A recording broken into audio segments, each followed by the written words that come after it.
Meet a dynamic Chinese blogger bringing Eastern herbal wisdom to the forefront of American living.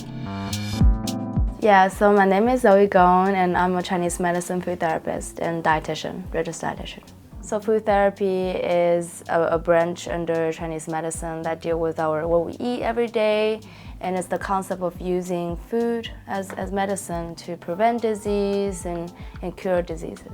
So I started because I was really sick. So I moved to the United States when I was 16, and I think the food here really gave me a lot of problems. You know, I started to have skin rash, joint pain, I was developing breast tumor, and because of all that, I started to really focus on food. You know, I think that was the main reason. I was a patient first, you know, from acupuncture and herbs, and it helped me tremendously to solve my women's health issues. And then I started to study Chinese medicine, and I found it's such an amazing modality for healing. So then I started to practice kind of combined Chinese medicine, I would say, you know, nutrition, Western nutrition combined with Chinese medicine food therapy. Every day we eat, right? No matter who you are, how much you eat, but we all eat. And I think that's when food therapy really comes in, is it's really impacting you every day, helping you every single day, whether it's specific to their condition or it's specific for the season. So right now it's winter, we're using warming herbs, and in the summer it'll be more cooling herbs. It's still very much just Chinese cuisine. So I use what I learned in nutrition to use these ingredients in the same format of a recipe, but apply it into something more modern.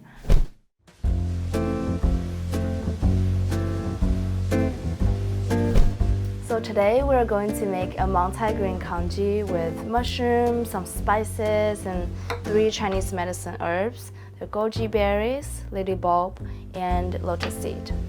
So these 3 herbs together are really good for calming the shen, you know, so when you feel a little bit anxious, this is a very great recipe to have. So first, when I prepare, I'm going to just rinse these herbs, soak them a little bit in water, and they're very pretty. So here they are, I'm gonna put them here. And I'm going to cook this congee in this pot, this clay pot. I love clay pots because it gives a very even kind of heating, so congee is not gonna get burned easily, and it becomes really creamy. So first I'm going to chop some ginger. I love using ginger because it warms our body, help with digestion. If you ever feel like nauseous or no appetite, or you feel like it's hard for you to digest things, you're bloated, it's a good idea to add some ginger.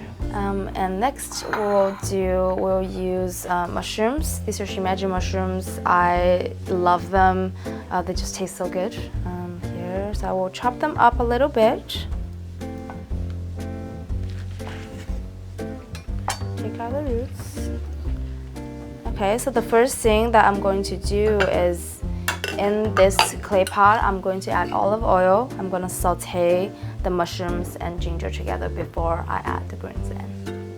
So olive oil in here.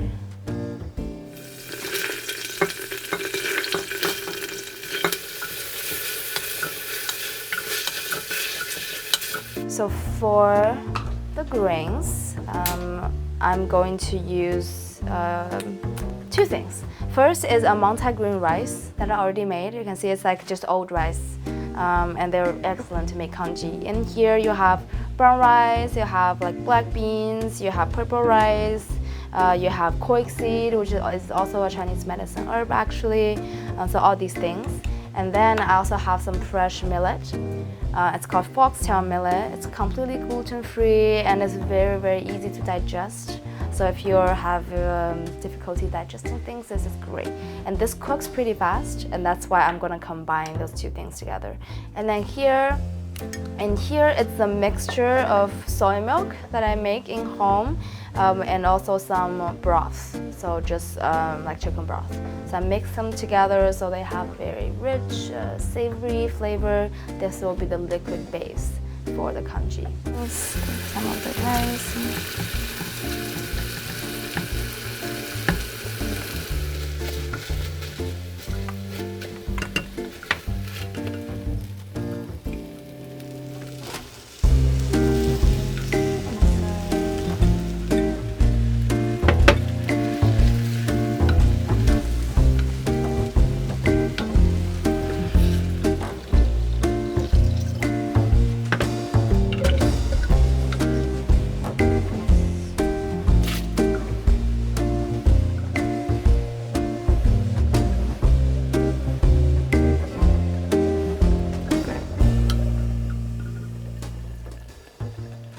You can see how the clay pot is still keeping it hot. It's not gonna do this if you're using a regular pot. That's why I love it. So we cook them for just maybe 25-30 minutes, I would say. And you can see it's already very creamy. And all the herbs are inside. You can see the lily bulb, the goji berries, and the lotus seeds. It's got a lotus seed right here. This is not pork floss. It's like a mushroom version of the pork floss. And then, so I think the first challenge is how do I explain the language of Chinese medicine food therapy? I try to explain in very plain language, in language that everybody can understand. I think younger people, younger generation, they're conscious about the environment. They're conscious about the mind, mental health, and all those more holistic idea of wellness. So I think they really respond to traditional Chinese medicine as a way to help them to feel better. So I think my ultimate goal is always teaching, is always education, to let more people at least know about this medicine and potentially be interested in trying it for themselves.